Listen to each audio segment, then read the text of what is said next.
Cinema hall popcorn खाने के लिए नहीं होता। न वो उनको नहाते हुए दिखती, न भीष्म को प्रतिज्ञा करनी पड़ती। इतना बड़ा जवान बेटा उससे बोल रहे हैं बेटा मुझे शादी करनी है। ये जो आपके बड़े बड़े यार होंगे, दोस्त होंगे, ये ज्यादातर स्कूल कॉलेज के ही होंगे। आप 6A में थे, वो 6C में होता तो कसमें वादे प्यार वफा क्या हुआ। कहीं पे मैंने सर्वे पढ़ा, राजस्थान में किया गया था। वहां महिलाएं बोली कि अगर हमारा मर्द हमें मारता नहीं तो माने हमें प्यार नहीं करता। मैं गलत हो सकता हूँ, पर पहले ये बहुत चलता था कि महिलाएं बोलती ज्यादा हैं, मुंह बहुत चलाती हैं। मैंने कहा हाथ नहीं चला सकती ना, इसलिए इज्जत देने के नाम पे फिल्म में वो गाने बनाते हैं इस तरह से, वो कबीरा मान जा, वो फकीरा मान जा। हिम्मत कैसे पड़ गई ये लिखने की इस तरह से? तुम कौन हो? जैसे पात गिरे तरुवर से मिलना बहुत दुहेला, ना जाने किधर गिरेगा लगया पवन का रेला। बहुत क्षणिक अवसर है ये, और इस अवसर के अलावा आपके पास कोई सहारा नहीं है। बीता पल लौट के नहीं आता, और उस बीते पल को आपने मुक्ति की तरफ नहीं लगाया तो एक पल और आपने दुख तैयार कर लिया।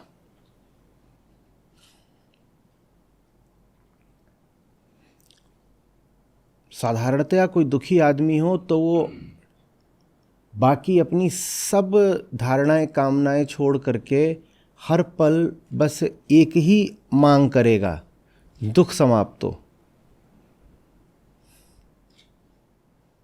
उसके भीतर कोई विकल्प नहीं बचेगा, एक ही चीख, एक ही पुकार रहेगी लगातार, क्या ये मेरी जैसी अभी स्थिति है ये समाप्त हो। एक एक बीतता पल उसको भारी पड़ेगा, नहीं पड़ेगा? सरदर्द भी जोर का हो जाए तो घड़ी चलना बंद कर देती है, एक एक पल भारी पड़ता है। जोर का सरदर्द हो, आप कोशिश करते हैं कई बार कि आप नींद आ जाए, और सरदर्द ही सोने नहीं देता, करवटें बदल रहे हैं, कैसी तड़प की स्थिति हो जाती है। उस समय पे कुछ भी और याद आता है, बस क्या मांगते हैं? फट रहा है सर। हमारा जीवन उतना ही फटा हुआ है, लेकिन हमने अपने यथार्थ का क्या कर दिया है? दमन। सरदर्द का दमन आसानी से नहीं हो सकता, हालांकि अब चिकित्सा विज्ञान उसका भी कर देता है। ये लो एनाल्जेसिक।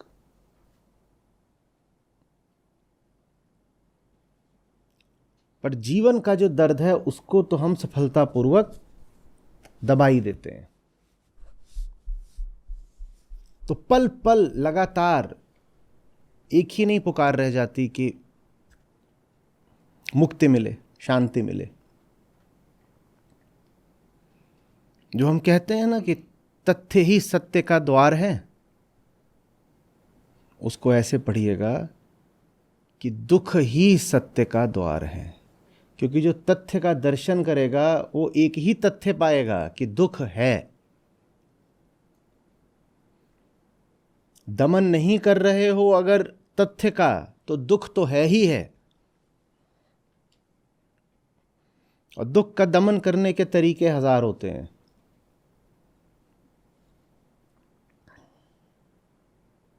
नई शर्ट खरीद लाओ, नई आती है तो उसमें एक कवर होगा, एक रैपर होगा, और चीज़ें लगी होती हैं, एक प्राइस टैग भी लगा होगा। और जिस दुकान से खरीदते हो वहाँ रोशनियाँ खूब होती हैं, तो एक साधारण शर्ट भी ऐसे चमकती है कि लगता क्या बात है। उतनी देर के लिए दुख दमित हो जाता है, और उतने पल व्यर्थ चले गए, क्योंकि वो जो पल थे वो बंधन को हटाने में लग सकते थे, लगे नहीं। उनका कोई बहुत बहुत सार्थक उपयोग हो सकता था, हुआ नहीं। भूलिएगा नहीं कि जो आपकी अंतिम संभावना है वो मात्र दुख से मुक्ति की नहीं है। हालांकि बुद्ध आदि ज्ञानी वहीं पर जाकर रुक गए हैं। उन्होंने कहा दुख से मुक्ति हो जाए इतना पर्याप्त है। वेदांत और आगे गया है। वेदांत ने कहा है आनंद। आप ऐसे भी कह सकते हैं कि जिसको बुद्ध बस कहते हैं कि दुख से मुक्ति, उसी को वेदांत आनंद कहता है। बुद्ध का पहला सत्य है दुख, और जो आखिरी बात वो कहते हैं दुख से मुक्ति संभव है अष्टांग मार्ग का अनुसरण करके। वेदांत कहता है आखिरी बात है आनंद। हर पल जो आप बंधन से मुक्त होने में नहीं बिता रहे, उसमें आप अपने आप को आनंद से वंचित करे दे रहे हो। दुख तो रह ही गया और आनंद से चूक भी गए। बहुत गड़बड़ कर दी ना। और ये गड़बड़ के ऊपर की हुई गड़बड़ है कि पहले तो बन बैठे अहम बन बैठे, तो सामने एक बड़ा भारी पर्दा तैयार कर लिया संसार, उस पे मेला चल रहा है पर्दे पर। और अब उसी पर्दे का उपयोग करके जो यथार्थ जाना जा सकता है संसार का, वो भी नहीं कर रहे।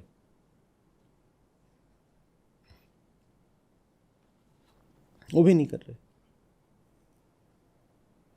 ऐसी सी बात है कि आपकी परीक्षा हो, लेकिन आपको बताया गया है कि एक बहुत अच्छी मूवी आई है, देख के आओ। पिक्चर हो सकता है सचमुच अच्छी हो,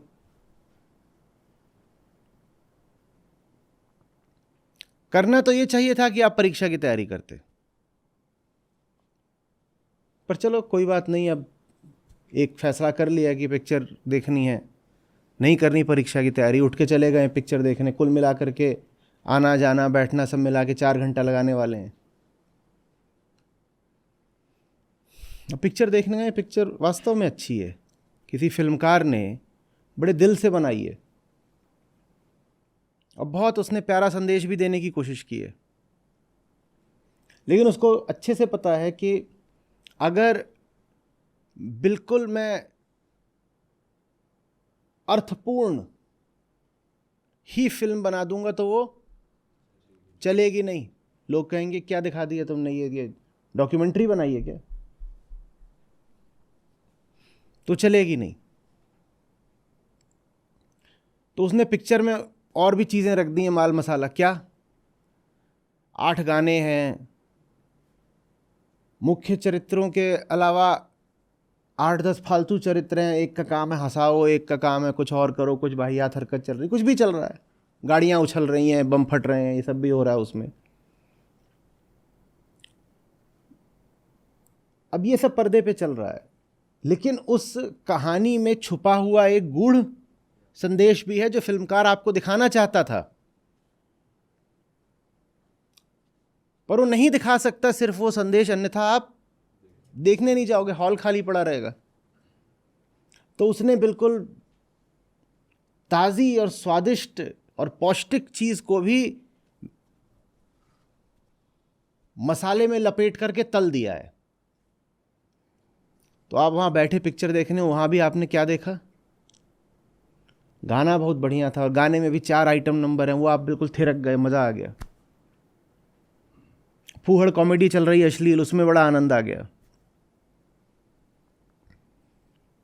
और कुछ भावनात्मक दृश्य हैं जहाँ पे हीरो की माँ है, वो बहुत रो रही है बुरे तरीके से, क्योंकि हीरो रोज़ नहा करके अपनी बनियान नहीं बदलता। वहाँ आपकी आंखों में आंसू आ गए, क्या ममता है। और ये सब कुछ वहां ले लिया और साथ बैठ के इतना बड़ा पॉपकॉर्न खा लिया। आप वहां बैठे हो, 4 बार आके पूछ रहा आपसे और भी कुछ खाएंगे? पहले नहीं होता था, पहले बाहर जाकर के लेना पड़ता था काउंटर पे। अब वो अंदर आ जाते हैं और आप कहते हैं ये लो मेनू।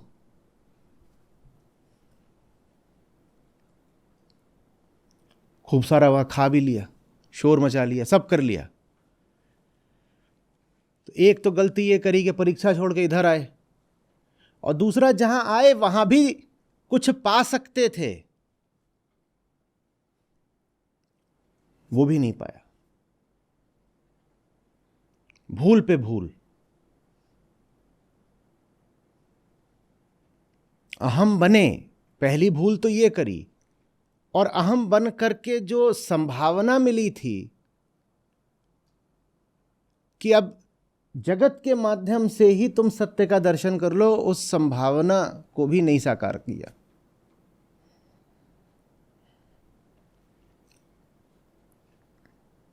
हम बन के क्या किया? बस बहुत सारा पॉपकॉर्न, बहुत सारा, हर तरीके से मारे गए ना।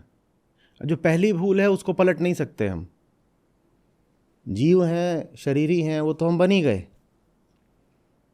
लेकिन दूसरी भूल के मध्य से गुजर रहे हैं हम, इस दूसरी भूल को पलटा जा सकता है।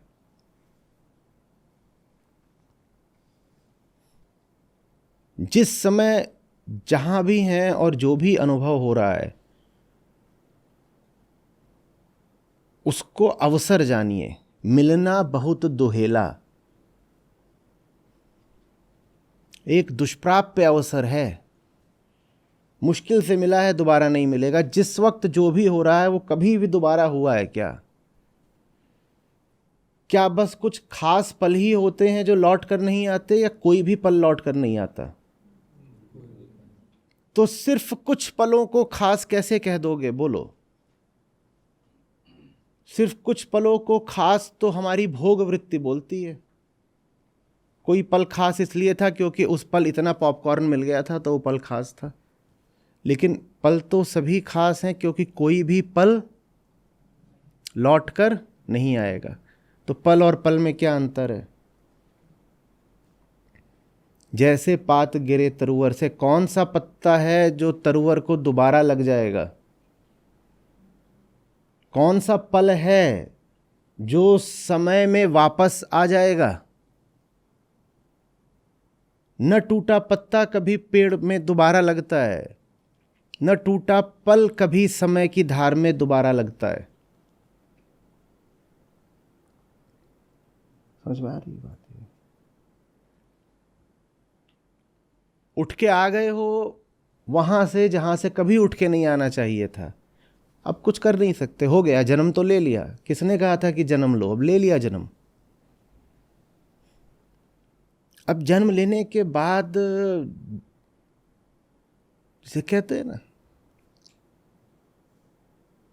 कोढ़ में खाज या खाज में कोढ़, एक भूल के ऊपर दूसरी भूल, करेला नीम चढ़ा,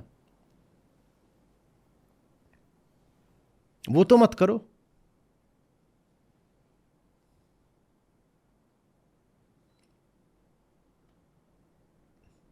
ये संसार इसलिए नहीं है कि यहां मौज मारो। मैं नैतिक आधार पे नहीं कह रहा हूं कि मौज मारना बुरी बात है। मैं कह रहा हूं यहां मौज मारी जा नहीं सकती। मैं नियम के आधार पे बोल रहा हूं, नैतिकता के आधार पर नहीं। और जिन्होंने उस नियम को जाना है, उन्होंने कहा है कि तुम्हें लगता है कि तुम जगत को भोग रहे हो, तुम जगत को नहीं भोग रहे, जगत तुम्हें भोग रहा है। तो ये नियम है कि यहां भोग हो नहीं सकता, संभावना नहीं है। यहां जो हो सकता है उसका प्रयास कर लो, योग हो सकता है यहां। हमारी शिक्षा हमें यही मूल बात नहीं बताती, बाकी बहुत सारी बातें बता देती है। हमें ये कभी नहीं बताया जाता हम कौन हैं और हम हैं ही क्यों। बाकी बहुत सारी बातें बताई जाती हैं। वो सारी बातें किसको बताई जा रही हैं ये कभी नहीं बताया जाता।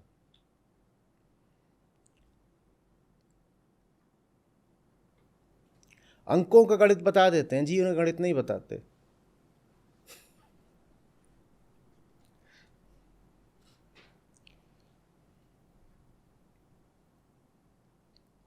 सब भाषाएं सिखा देते हैं, मौन नहीं सिखाते।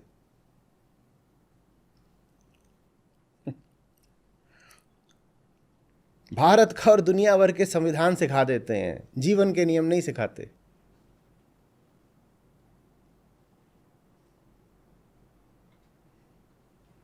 क्या करोगे दुनिया भर के नियम जान के अगर मन के नियम नहीं जानते तो?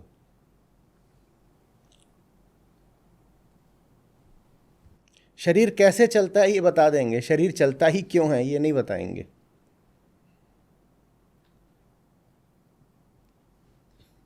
अर्थ नहीं देती शिक्षा।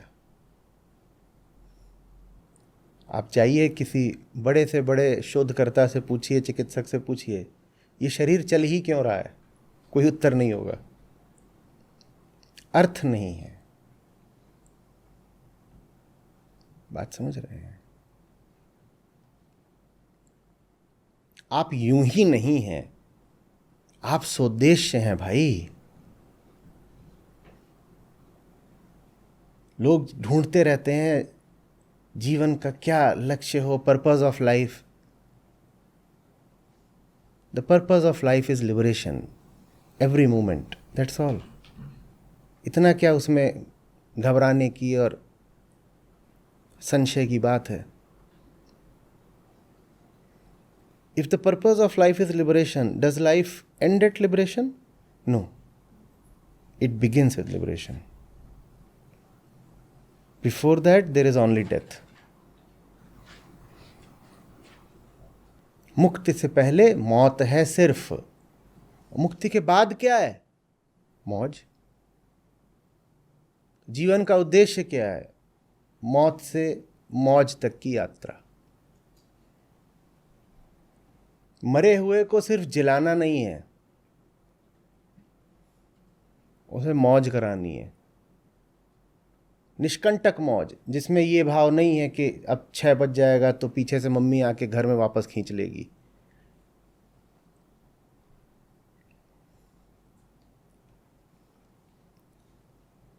ये मम्मी द्वारा दी गई मौज है।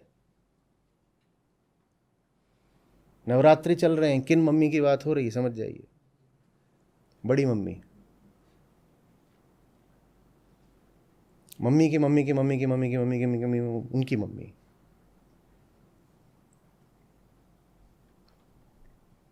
महामाँ,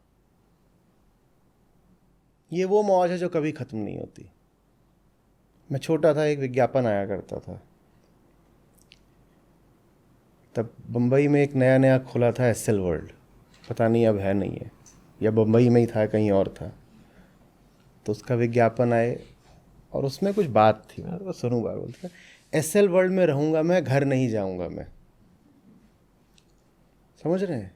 वो वाली मौज, कहीं अब लौट के नहीं जाना है, वहीं रहो। कहें कबीर सत्य वो पथ है जहाँ फिर आना और जाना नहीं। अब ये नहीं कि शर्तें लगी हुई हैं, सीमाएं बंधी हुई हैं, 6 बज जाएगा तो घर में वापस जाना पड़ेगा, कहीं नहीं वापस जाना। एसएल वर्ल्ड में रहूँगा मैं, घर नहीं जाऊँगा मैं। और भी आगे आता था, यहाँ वहाँ खेलूँगा मैं, पानी में कूदूँगा मैं, घर नहीं जाऊँगा मैं, कुछ ऐसे करके था।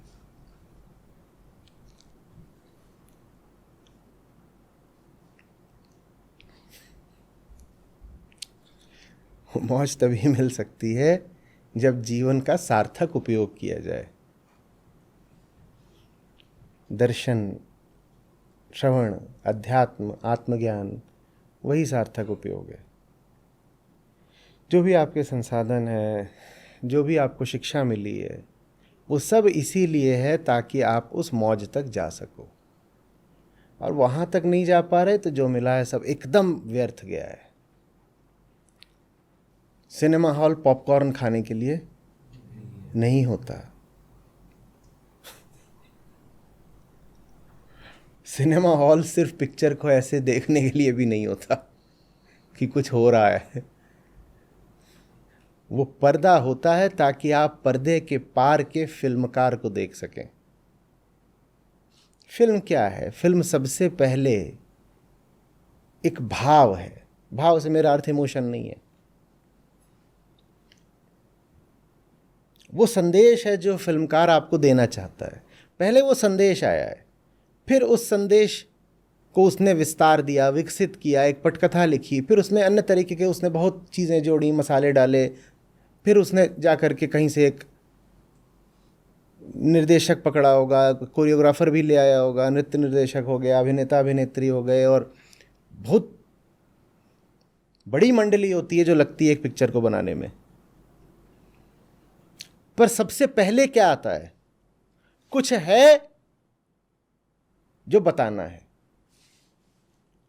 अगर फिल्म अच्छी है, नहीं तो फिर तो ये भी हो सकता है कि इधर की ईंट उधर का रोड़ा, कुछ भी ले आओ, एक के बाद एक कुछ दिखा दो, 2 घंटे तो बीत ही जाते हैं।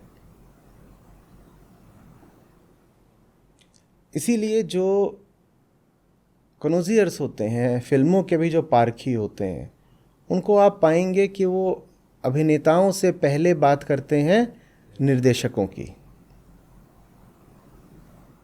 और जो अनाड़ी लोग होते हैं वो बस यही बात करते जाते हैं वहाँ पे कि देखें, कहेंगे वाह अजय देवगन ने क्या घूंसा मारा था। उनको अभिनेता से आगे कुछ दिखाई नहीं देता, क्योंकि अभिनेता वहाँ पटल पर है, अभिनेता दृश्य है, वो बस वही बात करते हैं। सुनिए कैसे बात करें। वो हेमा मालिनी का एक गाना है, हेमा मालिनी ने तो कभी कोई गाना गाया नहीं, पर उनको पता भी नहीं होगा कि उसको गाने वाला सचमुच कौन है। आप नहीं करते हो क्या ऐसे? आप चले जाइए, आपको सीडीज मिल जाएंगी, 15 superhit songs of Amitabh Bachchan. Amitabh Bachchan के गाने, अमिताभ बच्चन ने तो कुल 5 गाने गाए होंगे जिंदगी में। वो जितने गाने हो किसके हैं? वो कोई किशोर कुमार का है, कोई मोहम्मद रफ़ी का है, पर हमें ये तक नहीं दिखाई देता कि वो सिर्फ, हाँ, तो क्या आपको पता है कि आपके दृश्यों के पीछे बोलने वाला सचमुच कौन है? या आप भी ऐसे ही बोलते हो कि भाई हेमा मालिनी का गाना बहुत अच्छा था आज? हेमा मालिनी ने तो गाना तो छोड़ दो, बोला तक नहीं है उसमें कुछ भी, और बोल देती तो गड़बड़ हो जाती। पर्दे के पीछे की लता मंगेशकर कुछ पता है? इसको श्रवण कहते हैं। वो कौन है जो पर्दे के पीछे से नचा रहा है? आपको तो दिखाई देता है बढ़िया दोनों नाचे, हीरो हीरोइन, उन्हें नचाने वाला कौन है? उसका नाम कुछ पता है?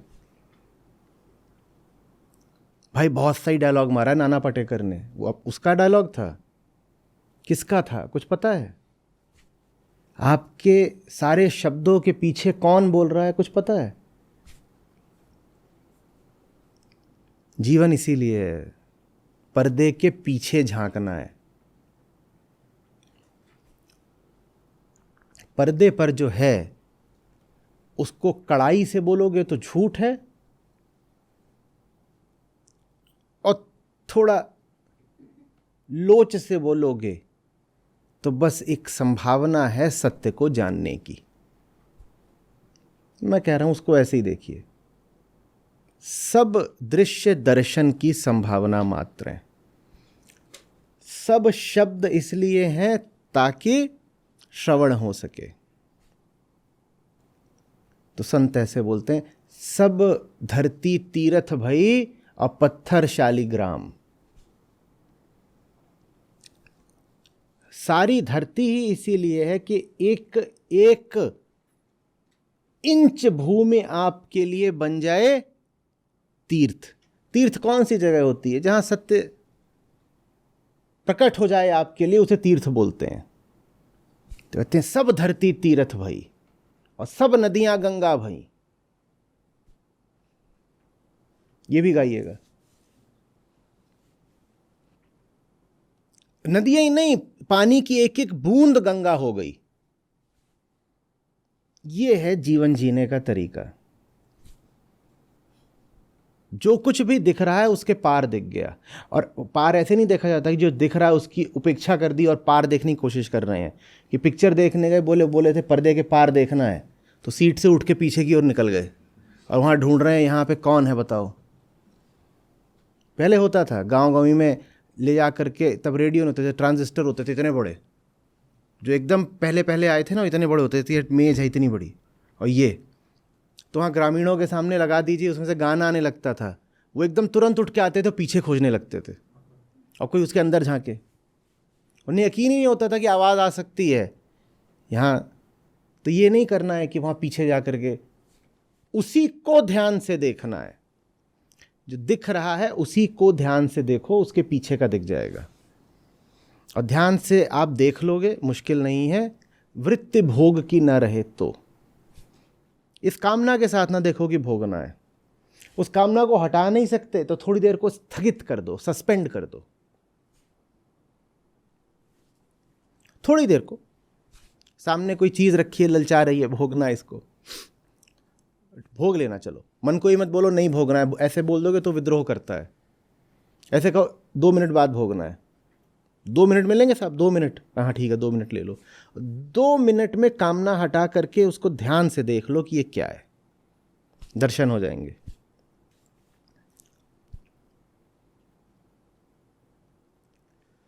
जैसे पात गिरे तरुवर से मिलना बहुत दुहेला।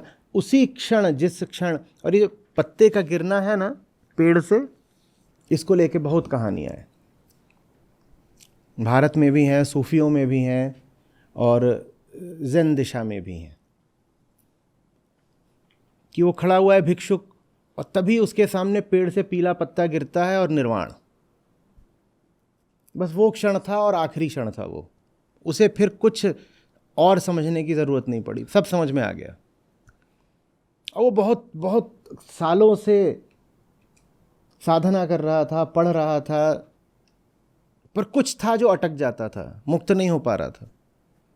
और एक दिन ऐसे अनायास खड़ा हुआ था पेड़ के सामने और देखा एक पत्ता टूट के गिरता है। कहते वो क्षण उसका आखिरी क्षण था। इतनी साधारण कोई घटना, पेड़ से पत्ता गिरा, ये पर्याप्त हो सकती है, आपको दर्शन हो गए।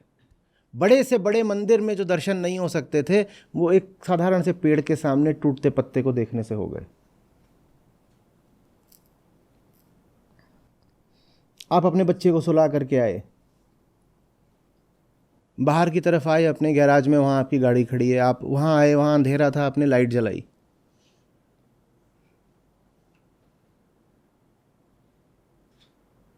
वहाँ लाइट जलते ही एक बिल्ली एकदम अचकचा के कोने में हो गई, अपना छोटा बच्चा लिए हुए थी। और आपने बिल्ली को देखा, बिल्ली ठीक आपकी आंखों में देख रही थी। वो एक पल पर्याप्त हो सकता है। भीतर संवेदनशीलता विकसित करिए, वो एक पल पर्याप्त हो जाएगा। आपको उसके बच्चे की आंखों में अपना बच्चा दिखाई दे जाएगा और वो बिल्ली आप हैं।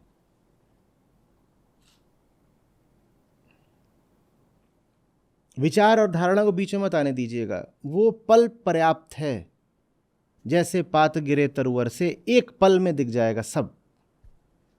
हम कौन हैं, हमारा यथार्थ क्या है, सब स्पष्ट हो जाएगा।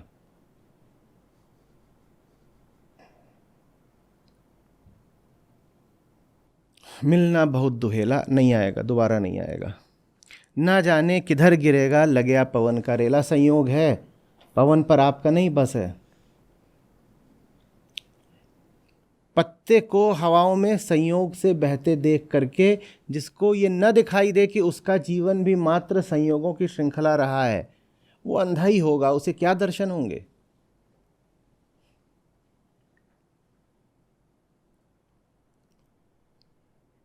पत्ता हवा में बहता है तो हम बोल देते हैं बस बह ही तो रहा है, कुछ कर थोड़ी रहा है। अपने जीवन को देख के क्यों नहीं कह पाते आप? क्योंकि अहम स्वयं को देखने की क्षमता नहीं रखता। क्षमता तो वो संसार को देखने की भी नहीं रखता, पर फिर ध्यान किस लिए है? ध्यान गहराए तो संसार को देख सकता है, ध्यान और बढ़ जाए तो फिर वो स्वयं को भी देख सकता है। एक बहते पत्ते के अलावा आपकी कहानी और क्या है? पत्ता ना अपनी मर्जी से पेड़ पर लगा, न बड़ा हुआ, न पीला हुआ, न टूटा, न बहा, न फिर किसी के पांव तले कुचला गया। जो भी कुछ हुआ बस संयोग से हुआ। और जिसने इस संयोग के तथ्य को पूरी तरह स्वीकार कर लिया वो अहम से मुक्त हो जाता है।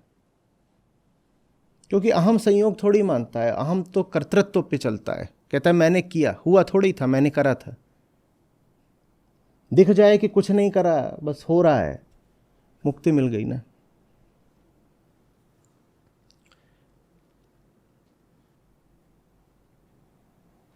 कितनी ही कहानियां होती हैं। राजा जंगल में शिकार करने गया था, ठीक उसी समय उधर से एक मुनि आन गुजरे। अब शिकार करने गए, किसी अगले दिन भी जा सकते थे, और 24 घंटे थे, मुनि को उसी पल वहां से क्यों गुजरना था? ये सब क्या है?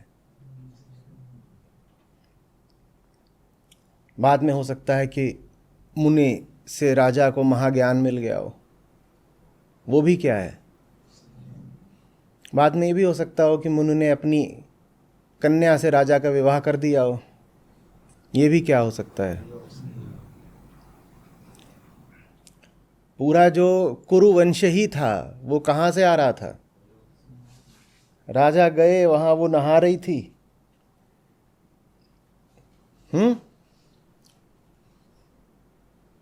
और बोले यही चाहिए। न वो उनको नहाते हुए दिखती, न भीष्म को प्रतिज्ञा करनी पड़ती, न पैदा होते ये सब, वो न दिखती नहाते हुए सत्यवती। तो फिर तो जो औलादें होती हैं वो सब भीष्म की होती।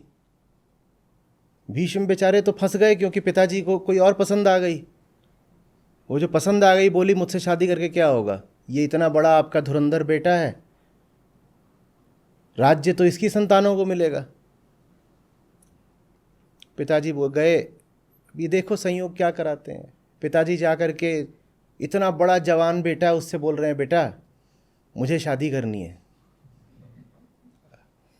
बोला ठीक है पिताजी आप शादी कर लो, मैं सन्यासी हो जाता हूँ। यही भीष्म प्रतिज्ञा कहलाती है।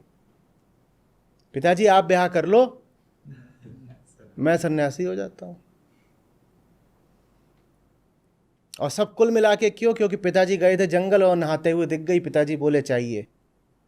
जैसे पात गिरे तरुवर से लगे पवन का रेला। उसी पल वो घटना न घटी होती तो कितना कुछ है जो न घटा होता। और जो घटना घटी वो किसके घटाए घटी?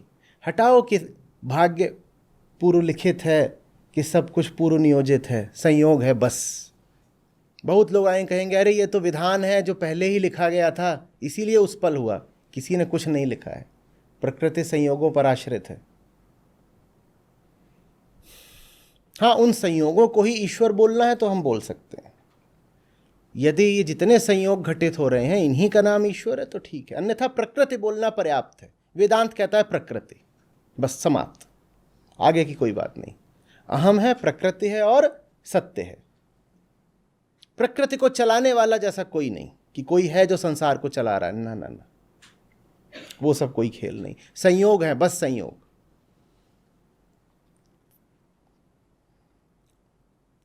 लोग कहते हैं प्रकृति को चलाने वाला कोई और है, हम तो बस कठपुतलियां हैं। वेदांत उतना भी स्वीकार नहीं करता। ये कठपुतली की भी तो कोई हस्ती होती है? कहते नहीं। लोग कहते हैं चलाने वाला कोई और है, हम तो उसके नौकर हैं, सेवक हैं। कहते हैं सेवक तो बहुत बड़ी तुमने अपने लिए हस्ती बना ली, कोई सेवक भी नहीं हो तुम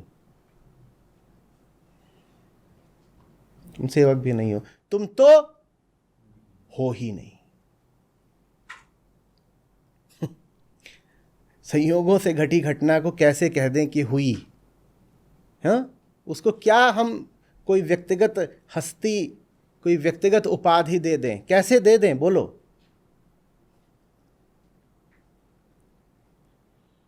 जो संयोगवश नहीं है, गीता में उसको कृष्ण कहते हैं। बस वही है जो संयोगवश नहीं है, बाकी तो सब संयोग के मारे हैं।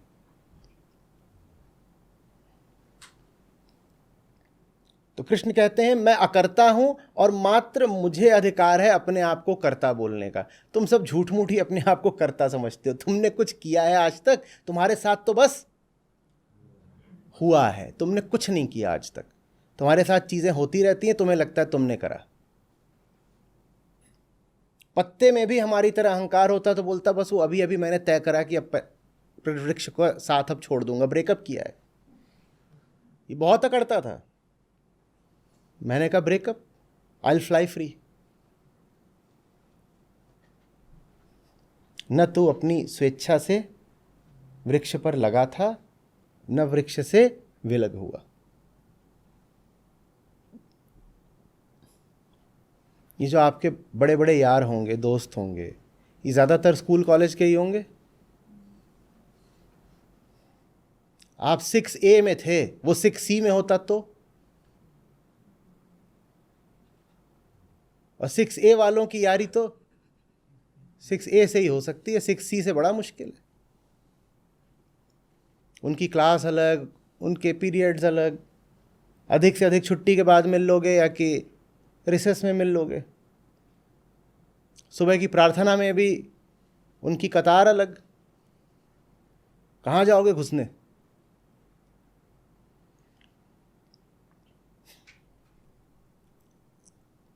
और वही फिर आगे कहने लग जाते हो ये तो मेरा बिल्कुल जानी दोस्त है।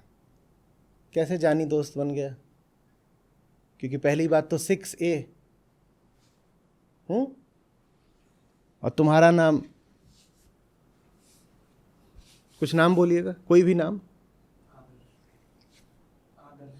तुम्हारा नाम आदर्श और उसका नाम अखिलेश,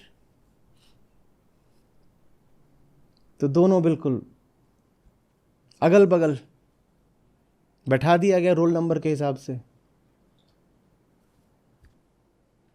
और ये भी संयोग की बात है कि वहां रोल नंबर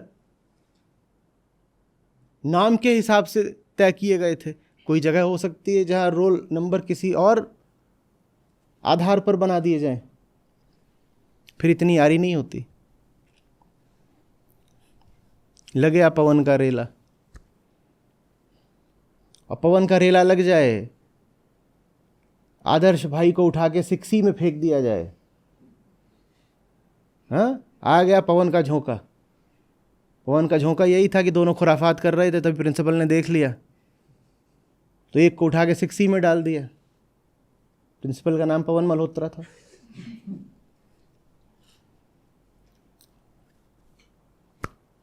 कसमें वादे प्यार वफा क्या हुआ? सब समाप्त।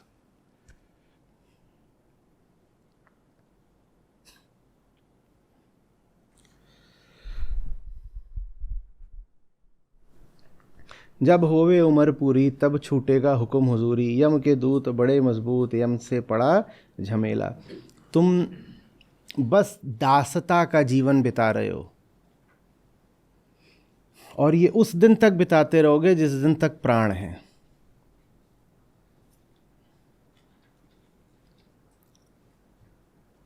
जो जीवन हो सकता था मुक्ति की खातिर, दर्शन की खातिर, हम उस जीवन को इस्तेमाल कर रहे हैं बस दासता की खातिर। आनंद बस मुक्ति में है, मुक्ति को ही संतों ने मालकियत कहा है, और दुख दासता में है। हमारा जीवन दासता का है, इसीलिए संतों को कहा गया बादशाह। हम दास हैं, वो बादशाह हैं। वो मुक्त हैं, जो मुक्त है वो बादशाह है, मालिक है। उस दिन तक चलेगा ये हुक्म हुजूरी जिस दिन तक सांस ले रहे हो। कड़वी बातें हैं, मृत्यु का तथ्य है, दासता का तथ्य है। संत हमें लेकिन चेताते हैं, क्योंकि ये बातें हम स्वयं याद नहीं रख पाते हैं। हम इन बातों का क्या करते हैं? दमन कर देते हैं। हम अपने आप को यूं दिखाते हैं जैसे सब ठीक है।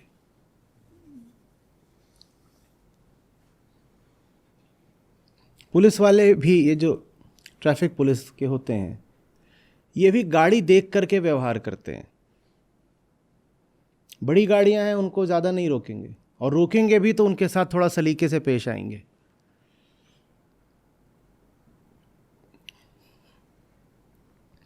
तो एक बार कॉलेज के समय की बात है, वहीं चौराहा था, एक क्रॉसिंग थी, वहाँ पे एक जूस वाले की दुकान थी। मैं वहाँ खड़ा था, जूस पी रहा था। वहीं चौराहे पे ट्रैफिक वाले थे, उन्होंने एक ऑटो को रोका। तो ऑटो वाला नीचे उतरा और कुछ उसने गड़बड़ कर ही रखी थी, तभी उसको रोका था। तो उनके पास जाता है और बिल्कुल दांत फाड़ रखे हैं उसने, और बेवजह हे कर रहा है, मुस्कुरा रहा है। और वो उनके पास जाता है, उसको एक डंडा लगाते हैं। उससे पहले उन्होंने उसके ऑटो पे भी डंडे लगाए थे, उसको रोका ही था डंडे लगा के। ऑटो भी ऐसे नहीं रुका था, वो वहाँ पे ऐसे खड़े हुए थे कि जहाँ पे मुड़ते हैं आप, मोड़ पे खड़े थे, तो वहाँ पे आपको गति तो अपनी कम करनी पड़ेगी ना। तो जब जैसे ही गति कम करते हो, डंडा उसको रुक रुक रुक रुक, तो रुका। तो फिर रुक रहा है और लगभग हंस रहा है वो, इतने ज़्यादा उसने चौड़ी मुस्कान दिखा रखी है। और हंसते हुए उनके पास जाता, उसको भी डंडा लगाया। और डंडा लगाया तो फिर जो भी हुआ होगा उसका अपना हुआ। उस पूरी प्रक्रिया में वो हंसे ही जा रहा था, उसकी हंसी खुशामद की थी।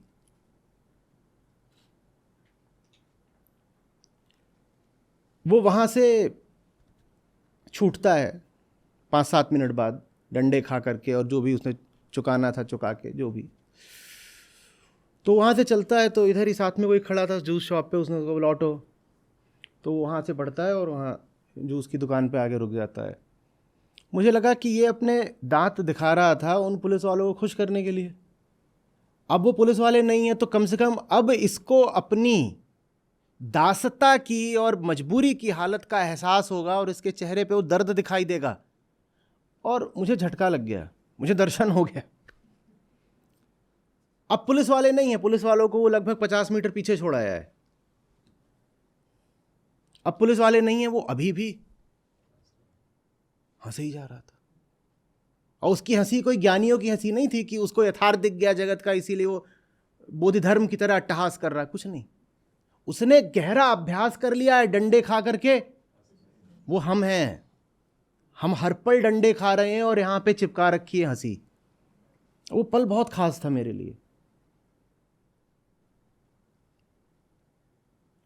मेरे भाव कहां से शुरू हुए थे, कहां पहुंच गए थे उस एक प्रकरण में।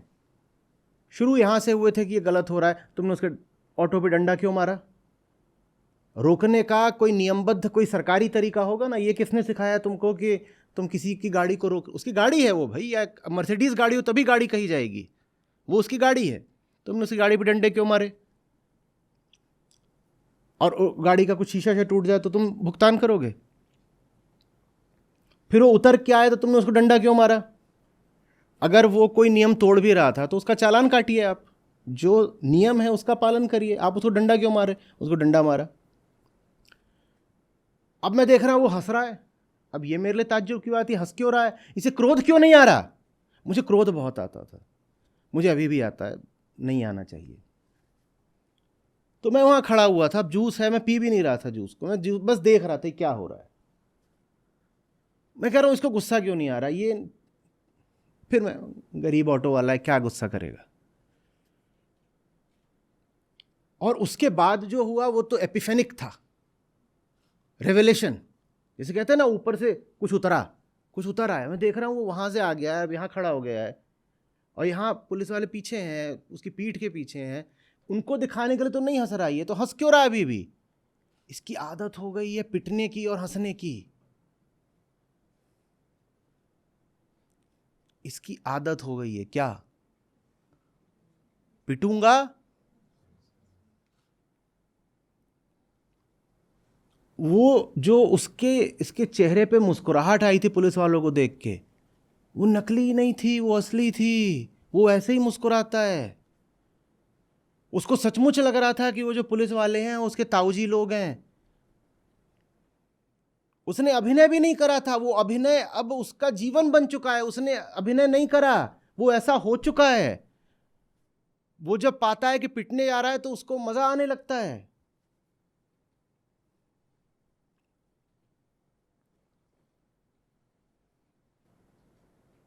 मैं बहुत समय तक उलझन में रहा वो देखने के बाद। अगर वो वहां पिटने के बाद यहां आकर के मुझे दुखी, क्षुब्ध या क्रोधित दिखता तो वो बात ठीक रहती, मुझे लगता साधारण बात है। वहां पर बेचारे ने मजबूरी में अभिनय कर दिया, पर अब यहां अभिनय की जरूरत नहीं तो अब ये, पर वो वहां भी बैठा हुआ है तो अभी भी हम ऐसे हो गए हैं। हमारी दासता किसी एक प्रकरण या पल की नहीं है, वो अब निरंतर हो चुकी है। और अब वो तभी मिटेगी जब हम मिटेंगे। जब होवेगी उम्र पूरी तब छूटेगा हुक्म हुजूरी। तुम्हारे बचने का अब कोई उपाय नहीं रहा, अब तो यही है कि मरी जाओ।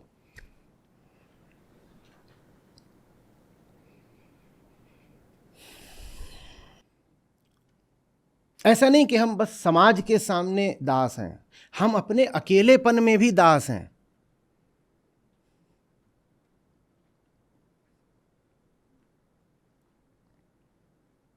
ये नहीं कि जो हमारे सामने कोई आता है तो हमारी रीढ़ ऐसे झुक जाती है। हमारे सामने अब कोई ना हो तो भी हम कुबड़े हो चुके हैं।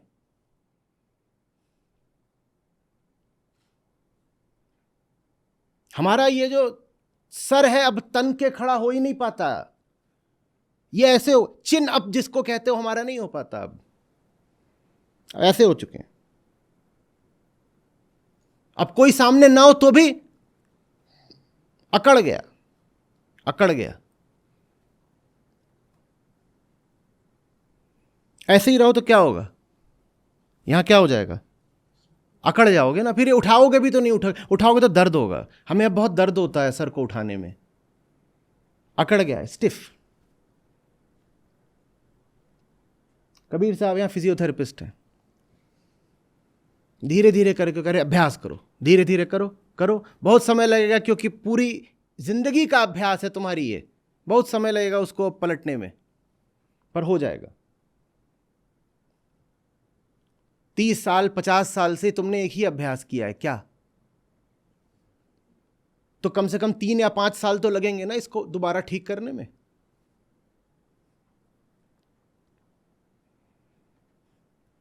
इसलिए तो हम सेशन बोलते हैं इनको। थेरेपिस्ट आता है तो आप क्या बोला करते हो, सेशन। साइकेट्रिस्ट के पास भी आते हो तो क्या बोलते हो, सेशन। तो हम ऐसे ही थोड़ी इसको सेशन बोलते हैं।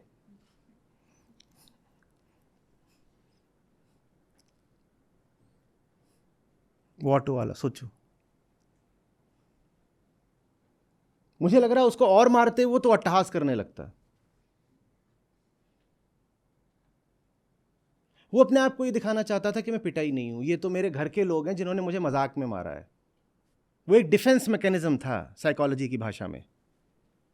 वो अपने आप को ये जताना चाहता था, क्योंकि अगर वो स्वीकार कर ले कि वो अपमान की जिंदगी जी रहा है, लानत की जिंदगी जी रहा है, तो उसे बदलना पड़ेगा, क्रांति करनी पड़ेगी। और नहीं कर सकता क्योंकि उसने अब घर में 4 बच्चे कर लिए हैं। वो कुछ नहीं कर सकता अब।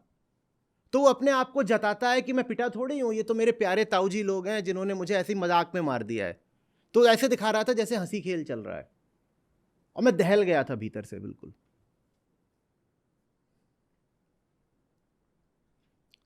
ये मैं पीटा थोड़ी जा रहा हूं, मुझे प्यार किया जा रहा है।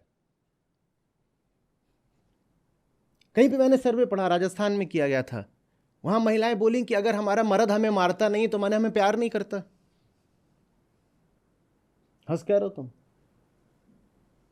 महिला बनो, पिटो, फिर पता चले। वो रोज पिटती हैं,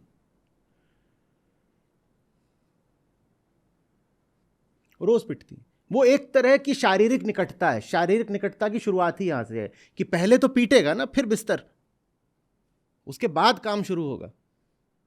और अभागी होती हैं वो जिनका मर्द उन्हें पीटता नहीं, इसका मतलब वो उन्हें चाहता नहीं है।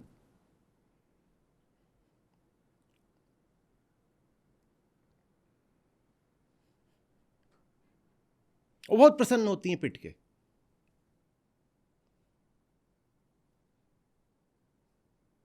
प्रसन्न होने के अलावा कोई विकल्प बचा नहीं है। नहीं होगी प्रसन्न तो क्या करोगी? जब पिटना ही है तो वो कहती हैं कि हंस हंस के ही पिट लो, प्रसन्न होके ही पिट लो, क्योंकि पिटना तो है ही। अब दुखी होके पिटो, इससे अच्छा हंस के पिटो। विद्रोह का कोई रास्ता तो बचा नहीं है। वही 4 बच्चे, बचपन से ही स्वावलंबन सीखा नहीं, शिक्षा ली नहीं, मन को विकसित किया नहीं, न कोई ज्ञान, न गुण, न धर्म, न कौशल, कुछ नहीं है, तो पिटने के अलावा क्या करेगी? वो पिटती है, फिर हंस के पिटती है, बाहर आके बोलती है तुझे पता है कल पिटी, और वो पिटी नहीं थी दूसरी वाली, उसको ईर्ष्या हो जाती, हाय री तू पिटी। तो फिर उस रात अपने घर में कुछ और ऐसा करती कि जरूर पिटे, और अगले दिन वो आके चौड़ से बताती तुझे पता क्या पिटी। अब ये मैंने पढ़ा नहीं था, ये मैं खुद कर रहा हूं, पर यही तो है, और क्या है? मैं अतिशयोक्ति कर रहा हूं अधिक से अधिक, है यही। लेकिन हमारा भी तो वही है, और क्या है? आपको बॉस के केबिन में बुलाया गया और वहां आप धुले अच्छे से, और बाहर निकलते हो, वहां बाकी सब लोगों के क्यूबिकल हैं, 50 जने बैठे हैं, बाहर निकलते हो तो मुंह कैसा करके निकलते हो? दिल से बताना। अंदर से धुल के आ रहे हो, और बाहर निकलने से पहले ही क्या कर लेते हो? सारी धुलाई पोंछ लेते हो। नहीं, कुछ नहीं, डिस्कशन था, ऑर्गेनाइजेशन की फ्यूचर स्ट्रेटेजी हम दोनों आपस में बैठ के डिसाइड कर रहे थे कि, और मैंने उनको कहा देखिए अगर आप चाहते हैं सचमुच की चीज़ें आगे बढ़ें तो मैं कुछ सलाह आपको दिए देता हूँ, आप सोच लीजिएगा। आमने सामने बैठ के 15 मिनट तक खड़ा रखा है उस आदमी ने तुमको, और खड़े खड़े धोया है।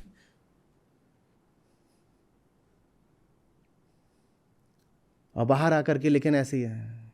खास तौर पे ये जो सज्जन, सुशिक्षित, संस्कारी एम्प्लॉई होते हैं, इनके तो मुस्कान चिपक जाती है। विद्रोही होना कैसे स्वीकार करेंगे? फिर ये वीकेंड पे विद्रोह करते हैं, द वीकेंड रिबेल्स। ये बुलेट खरीदते हैं और पहाड़ पे जाते हैं और अपने आप को दिखाते हैं देखो हम भी कोई पालतू जानवर थोड़े ही हैं, हम भी अनटेम्ड और वाइल्ड हैं। कैसे? थोड़ी सी दाढ़ी बढ़ा लेंगे और बुलेट चला के पहाड़ पे चढ़ेंगे, उतना ही जितना कि वीकेंड पे चढ़ा जा सकता है। कितना चढ़ जाओगे तुम? शुक्रवार की रात यहां चल रहे हो और मजाल नहीं तुम्हारी कि सोमवार सुबह 9 बजे दोबारा हाजिरी न लगा दो, तो उतने में जितना चढ़ सकते हो पहाड़ पे चढ़ के उतर लेना। पर उससे अपने आप को ये बोलने का मिल जाता है कि हम भी कोई पालतू जानवर थोड़े ही हैं, हम जंगल के शेर हैं। तुम सर्कस के शेर हो सकते हो अधिक से अधिक। और फिर अपनी फोटो वगैरह चिपका देंगे और बताएंगे देखो ये किया मैंने।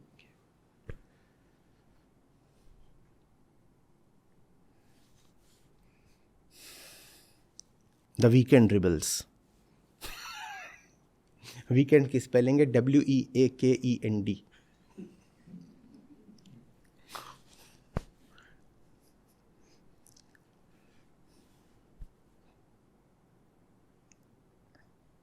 क्यों है? वो होता ही इसीलिए है। सप्ताहांत किस लिए होता है? ताकि पूरे हफ्ते जो कुटाई हुई है आप उसकी शर्म को किसी तरह धो सको।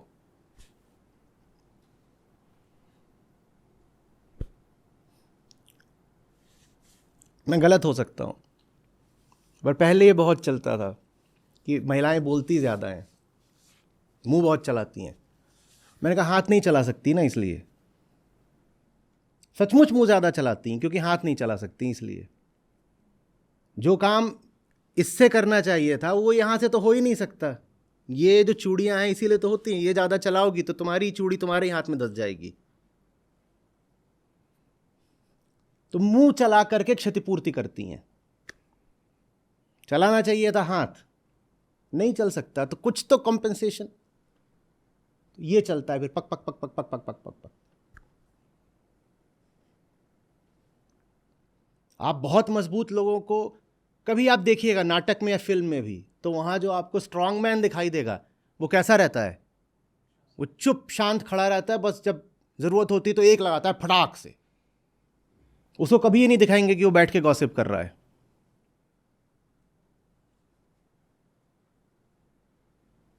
शारीरिक क्षमता की नहीं बात कर रहा हूं मैं जीवन की बात कर रहा हूं, मैं मानसिक बल की बात कर रहा हूं। हुकुम हुजूरी, हुकुम हुजूरी, हुकुम हुजूरी, जी हुकुम, जी हुकुम, जी। इनको जी बोलना सीख लिया होता तो जिंदगी में इतनी जगह जी नहीं बोलने पड़ते ना। जहां जी बोलना सीखना चाहिए था वहां तो बोला नहीं गया।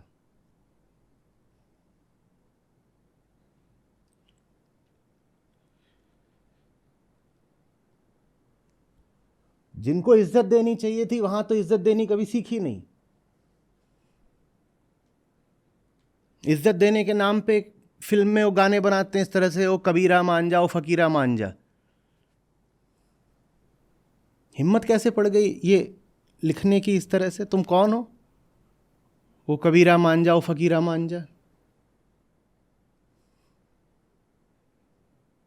ऐसे ही अभी यूट्यूब पे देख रहा था, पता नहीं कौन है, उसका नाम मंजीरा होगा शायद, तो उसने वीडियो बनाया मंजीरा मीट्स कबीरा। क्या मजाक है ये? तुम कौन हो? और फिर यही लोग हैं जिनको हुकुम हुजूरी जिंदगी भर करनी पड़ती है, सही जगह सर नहीं झुकाते, तो फिर एक एक कुत्ते बिल्ली के आगे सर झुकाना पड़ता है इन्हें दुनिया में।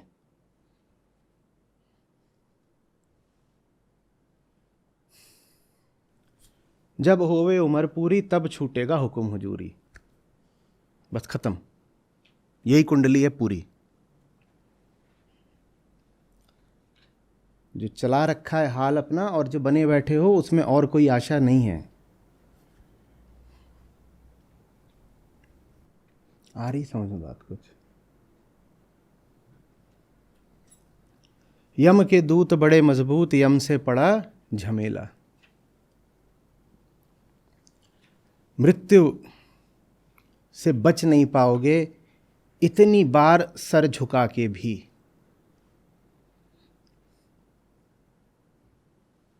सारी अपनी पूंजी बेच डाली सिर्फ एक उम्मीद में कि बने रहो बचे रहो।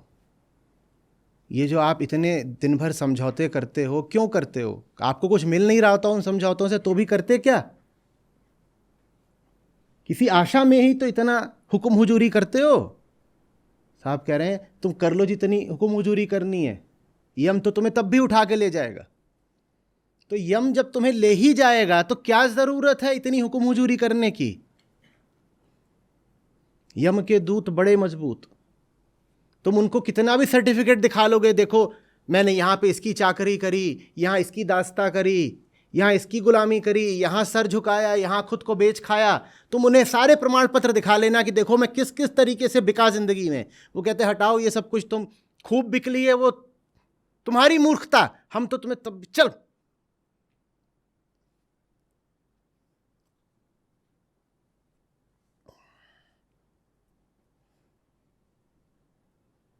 एक जात सिंहासन चढ़ी, एक बंधे जंजीर।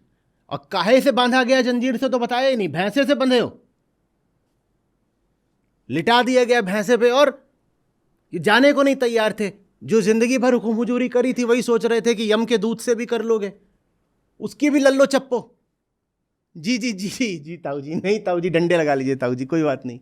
बोले ये कोई हमें पुलिस वाला समझ रखा है कि डंडे लगा के छोड़ देंगे? अच्छा ताऊ जी थोड़ा सा कुछ, बोले हाथ अपना पीछे कर, हमें तेरा पूरा शरीर चाहिए।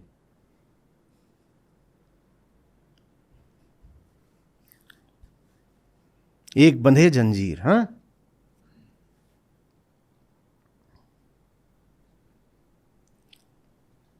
सोच पा रहे हो?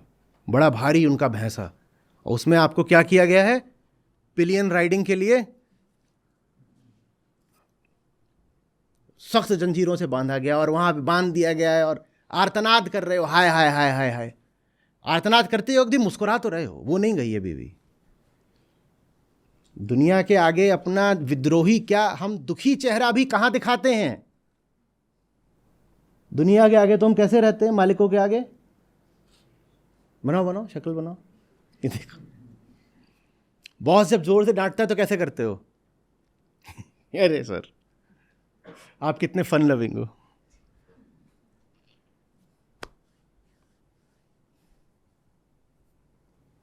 करते हो कि नहीं करते हो? बॉस जब जोर से डांटता है तो क्या करते हो? पलट के आंख दिखाते हो उसको?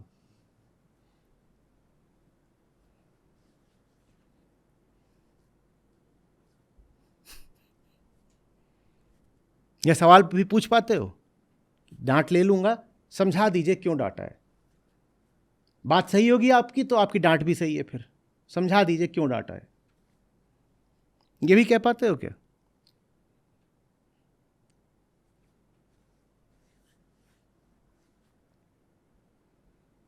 और जो जितना मजबूर होता है वो उतना झुकता है।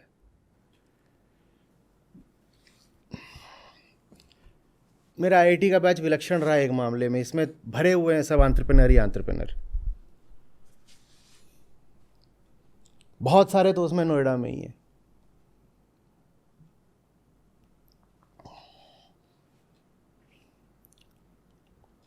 और बहुत सारे ब्रांड से आप परिचित भी हैं, जो वो सब मेरे बैच क्या, मेरे हॉस्टल के, मेरे विंग के लोग हैं। यहाँ शार्क टैंक में आप जिनको देखते थे वो बगल एक कमरे का है, मेरे ही बैच का, मेरे ही हॉस्टल का। तो इन लोगों से मुलाकात हो जाती है बीच बीच में कभी। तो कहते हैं कि हम 2-3 चीज़ें देख करके हायरिंग करते हैं। पहली बात, शादीशुदा होना चाहिए। दूसरी बात, कम से कम 2-3 मोटे मोटे उसके ऊपर लोन होने चाहिए। बोलते ये एकदम उपजाऊ गधा निकलते हैं, इनको जितनी लात लगाओ सहते हैं और इनका एट्रिशन सबसे कम रहता है।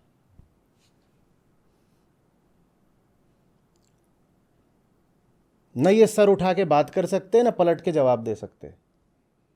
हमें कौन नहीं चाहिए? बोले ये फ्रेशर नहीं चाहिए। और फ्रेशर से उनका आशय ये नहीं कि एक्सपीरियंस, अनुभव कम है। फ्रेशर से आशय उनका ये है कि शादीशुदा अगर नहीं है तो हायरिंग नहीं करेंगे, ये भाग जाएगा। ये जिल्लत नहीं सहते। बोले हमारे ड्रीम एम्प्लॉय वो होते हैं जो घर के अकेले कमाऊ सदस्य हों, जिनके ऊपर 4-5 डिपेंडेंसीज हों, 2-3 बच्चे हों, 3-4 लोन हों। नहीं, ऐसा अगर कैंडिडेट मिला, एचआर उसको तुरंत हायर करता है।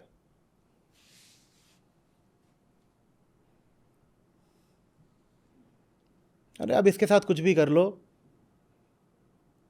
कोई विद्रोह नहीं होने वाला।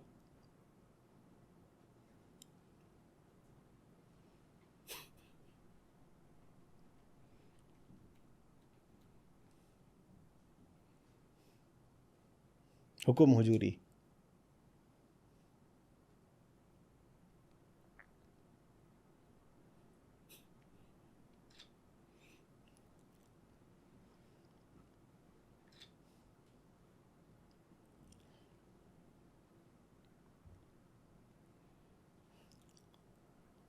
आप अमेरिका जाएंगे, वहाँ पे ज़्यादा फ्री मार्केट है। भारत में भी खैर वैसा ही है, अमेरिका के उदाहरण की ज़रूरत नहीं। तो अगर आप वाहनों का उदाहरण लें, तो जो वाहन थोड़े जज्बे वाले लोग और विद्रोही किस्म के लोग इस्तेमाल करते हैं, उन पर व्हीकल लोन का इंटरेस्ट रेट ज़्यादा होता है।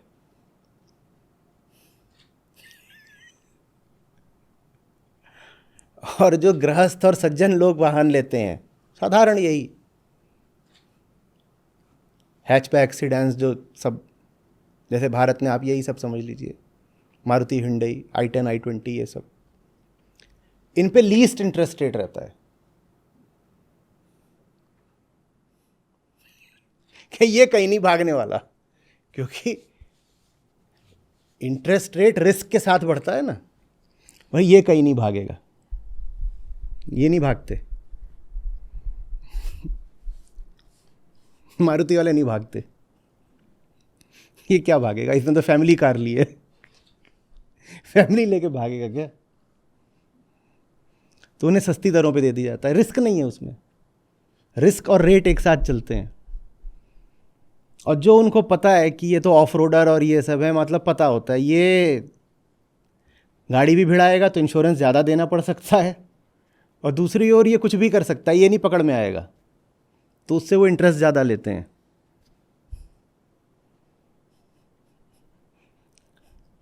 हुक्म हुजूरी वालों को अच्छा, उन्हें नौकरी भी आसानी से मिलती है, उन्हें लोन भी आसानी से मिलता है, उनको किराए का मकान भी आसानी से मिलता है। संस्था के लोगों से पूछो, इन बेचारों को किराए पे मकान नहीं देता कोई।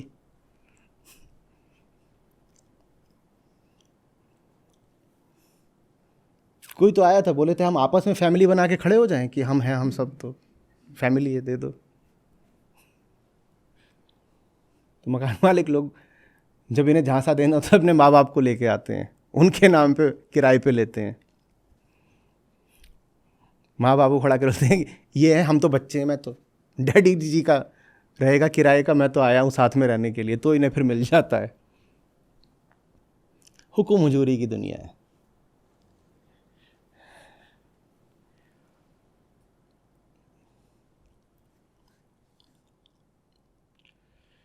पर वालों को और परवानों को ये नहीं बर्दाश्त करते। आपके पास अगर पर हैं तो ये आपको कठिनाइयाँ देते हैं, और उन्हीं कठिनाइयों के कारण आप फिर और ज़्यादा करते हो हुक्म हुजूरी।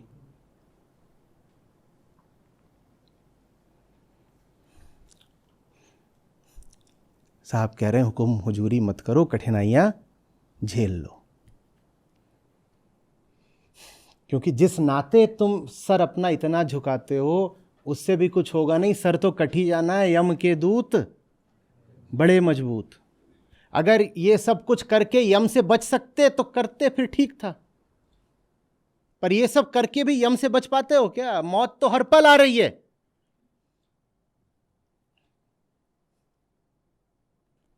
मौत का एक दिन मुकर्रर है, नींद क्यों रात भर नहीं आती?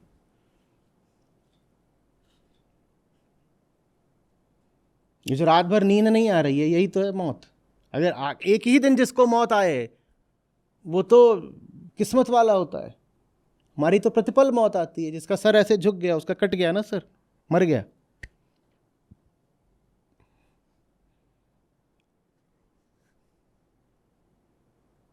यही वजह है कि आज़ादी की लड़ाई में भी अधिकांशतः जो क्रांतिकारी थे वो मूलतः आध्यात्मिक व्यक्तित्व थे, क्योंकि पहला विद्रोह तो अध्यात्म ही सिखाता है। जो आध्यात्मिक नहीं है उसके लिए जगत में विद्रोह कर पाना बड़ा मुश्किल होगा। हाँ, ये हो सकता है कि वो व्यक्ति उस तरीके से आध्यात्मिक ना हो जिस तरीके से सांसारिक आध्यात्म चलता है, लेकिन आध्यात्मिक वो फिर भी है। बिना अध्यात्म के कोई सच्चा विद्रोह हो ही नहीं सकता, और अगर कोई विद्रोही हुआ है तो विद्रोही होने भर से ही वो आध्यात्मिक हो गया। विद्रोही है माने आध्यात्मिक है। संसारी कौन? जिसे विद्रोह करना ही नहीं है, जो चल रहा है चले, और उसी में थोड़ा बहुत अपना भी भोगने का हिसाब ले लो, जैसे जेल के कैदी को भी थोड़ा तो दे ही दिया जाता है भोगने को।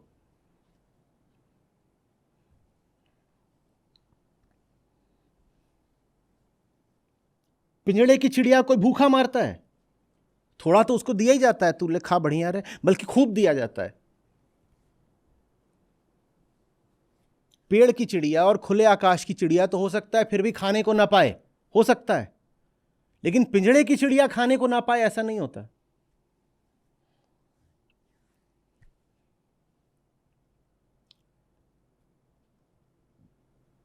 ये सब बातें विद्रोह का गला घोट देती हैं। हम बात कर रहे थे उनकी जिन्होंने अपना काम करना शुरू किया। अगर मैं 20 अच्छे या बड़े एंटरप्रेन्योर्स को जानता हूँ, तो उसमें से 2 ही 4 ऐसे होंगे जो सजे सवरे दिखाई देते हैं। बाकी जिसने अपना रास्ता बनाने की कोशिश करी है उसकी हालत बड़ी उजड़ी हुई रहती है। हो सकता है उसकी कंपनी 200 करोड़ की हो गई हो, हजार करोड़ पार कर जाते हैं ये, पर इनकी अपनी व्यक्तिगत हालत खराब रहती है क्योंकि ये संघर्ष कर रहे हैं। विद्रोह है एक तरह का, कोई बहुत ऊंचे स्तर का विद्रोह नहीं है तो मुनाफे के लिए वो विद्रोह भी, पर फिर भी है जैसा आम संसारी होता है उससे तो ऊपर का ही काम है, तो कुछ तो विद्रोह करा है। तो इनकी हालत उजड़ी हुई रहती है। मैंने जिनके पास करोड़ों हैं उनको भी फटी चप्पल में घूमते देखा है। क्यों? बोले यार चप्पल खरीदने का टाइम कहाँ है। ये सचमुच बोल रहा हूं। उनको नहीं ध्यान होता कि उनके कपड़े कैसे सजे सवरे हैं और ये और उन्हीं की कंपनी में जो एम्प्लॉयज होते हैं वेल पेड, वो सजे सवरे घूम रहे होते हैं, इसलिए विद्रोह नहीं होता ना। आप किसी स्टार्टअप में चले जाइएगा, अच्छी फंडेड स्टार्टअप होनी चाहिए, और वहां पे आपको जो बढ़िया सजे सवरे और एकदम ऐसे हेल्दी लोग अपने घने काले बालों के साथ दिखाई दे रहे हो, वो पक्का वो वहां पे एम्प्लॉयज हैं। और वहां से कोई उजड़ा चमन बाहर निकले तो वो फाउंडर है। इसलिए विद्रोह नहीं होता। गुलामी के दाम मिलते हैं। आप प्रोफेशनल महिलाओं को देखिएगा, वहां भी यही बात है, 20 में से 5 ही होंगी जो अपनी काया का ख्याल रख पाती होंगी। जो मेहनत कश महिला होगी, जिसको बाहर अपना रोजगार भी देखना है, काम देखना है, और फिर घर में भी उसे कुछ काम देखना ही होगा, उसको आप नहीं पाएंगे कि उसके पास बहुत समय रहा है कि वो जाके हर हफ्ते पार्लर में बैठे। उसको समय ही नहीं होता। तो वो साधारण व्यक्तित्व लेके घूम रही होगी, साधारण कपड़ों में, साधारण चेहरे के साथ, साधारण त्वचा के साथ। और जो ये सोने के पिंजड़े की चिड़िया होती हैं, इनको आप खूब सजा सवरा पाएंगे। इसलिए विद्रोह नहीं होता। सजना संवरना अपने आप में एक टास्क होता है, बहुत समय लेता है। जिसके पास जिंदगी में करने के लिए कोई काम है, वो कैसे जाके 2 घंटे अपने मुंह की पॉलिश कराए। मुझे बाल कटाने थे, वो इन्होंने बुला लिया था, यहाँ पे वो बैठा हुआ था, मैं बाल कटाऊं कि आपसे बात करूं, उसको वापस लौटा दिया। अभी की बोल रहा हूँ, 1 घंटे पहले की बात है। समय ही नहीं है, बाल कटाने का समय नहीं है। अभी यहाँ बैठा था, वापस चला गया।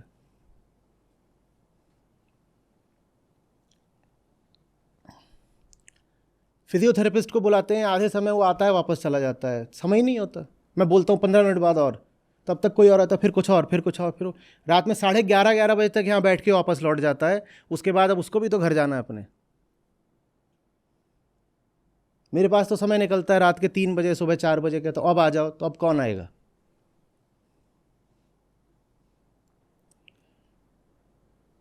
इसलिए विद्रोह नहीं होता, दाम चुकाने पड़ते हैं।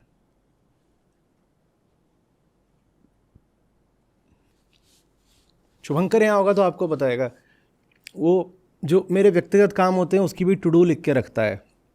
ये जो चश्मा है, इसका नंबर कमज़ोर पड़ गया है, आँखें जो हैं अब थोड़ा, और तो ये इसमें बढ़िया है अभी भी, इससे ऐसे देखने से बेहतर है ऐसे देखो, लेकिन अभी भी इससे अब अगला चाहिए। ये उसको लिखवा रखा है, पता नहीं कब से लिखवा रखा है। समय नहीं मिलता कि जा करके, क्योंकि जाना पड़ेगा, आँख की जांच करानी पड़ेगी, उसके लिए सही जगह खोजनी पड़ती है। उल्टी पुल्टी जगह घुस जाओ तो वहाँ वो कोई पकड़ लेता है, तो जगह खोजनी पड़ेगी। वहाँ पे उससे टाइम सेट करना पड़ेगा, कितने बजे आएंगे, वहाँ जाओ कराओ, फिर जाओ इसका फ्रेम देखो कौन सा बैठ रहा है, फिर कराओ। कम से कम 2 घंटे का काम है। इसलिए विद्रोह नहीं होता। मैं तो उनसे पूछ रहा हूँ जो नहीं करते, तुम्हें यम के दूत नहीं उठाएंगे क्या? भगत सिंह चले गए, जो भगत सिंह नहीं हुए वो अमर हैं। भगत सिंह चले गए, जो नहीं हुए भगत सिंह वो अमर हो गए क्या? तो तुम क्या बचाए बचाए घूम रहे हो? और अगर कृष्ण की मानो तो वो तो कहते हैं कि जो भगत सिंह नहीं हुए वो जिंदा ही नहीं है, तो मरेंगे कैसे।